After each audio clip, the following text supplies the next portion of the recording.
kura-kura.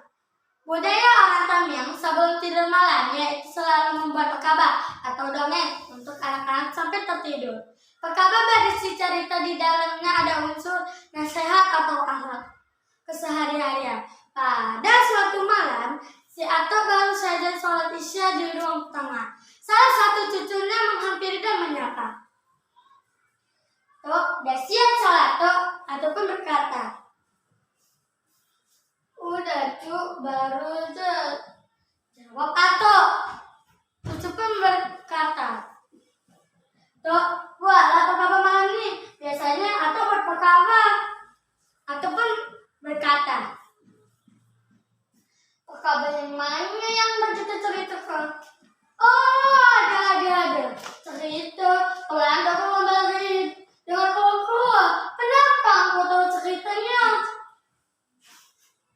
Cucu pun berkata, belum tak cerita kalah, udah tak sabar nih. Ataupun mengarang, jangan mau kau mende-mende atau cerita roboh. Pada zaman dahulu kala, di hutan belukar, hiduplah bermacam-macam hewan. Ada harimau, gajah, rusa, kijang, napo, pelando, kuho-kuho, ular, landak, dan masih banyak lagi. Ada unggur egang, leli, elang, kukukur, dan masih banyak hewan lainnya. Pada suatu hari, seekor pelando berjalan-jalan untuk mencari makannya.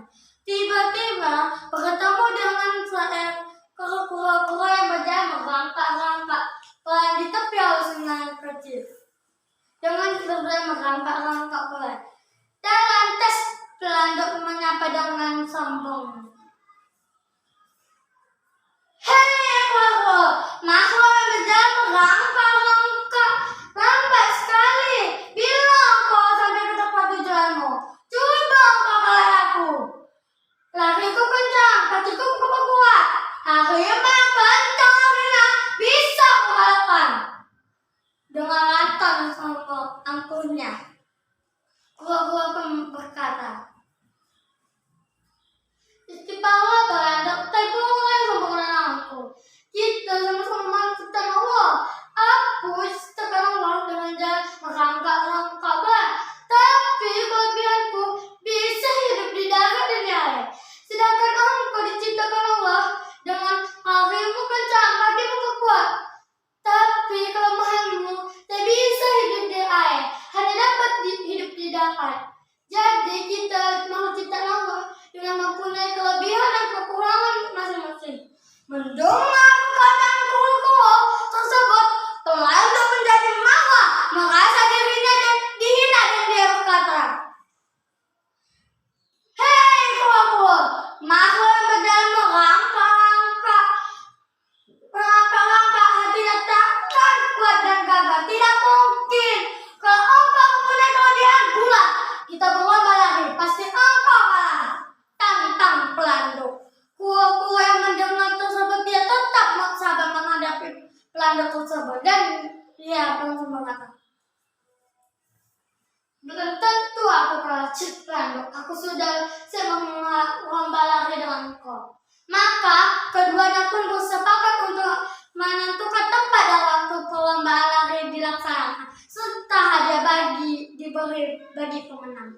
2 hari kemudian penentuan hadiah bagi pemenang sudah ditentukan. Jika pelando yang menang, kura-kura harus mengasih sebuah sinenam selama 3 hari. Dan jika kura-kura yang menang, pelando harus mengasih kantong selama 3 hari. Sebelum tiba perlombaan dimulai, kura-kura mengumpulkan kawannya untuk bermusyawarah dengan mengantar kura-kura dan pelando. Setelah semua kawannya berkumpul, kura-kura melontarkan pertanyaan. Bagaimana kita mesti menandai perlombaan ini? Salah satu kawannya memberi pendapat, yaitu kita harus berbaris sepanjang alur ini, antara jarak 10 meter. Kalau pelando memanggil yang menjawab sudah berada di depan pelando dan demikian seterusnya. Kura-kura menjadi pemimpin bermusyawarah.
karena itu Allah bisa membuka kita.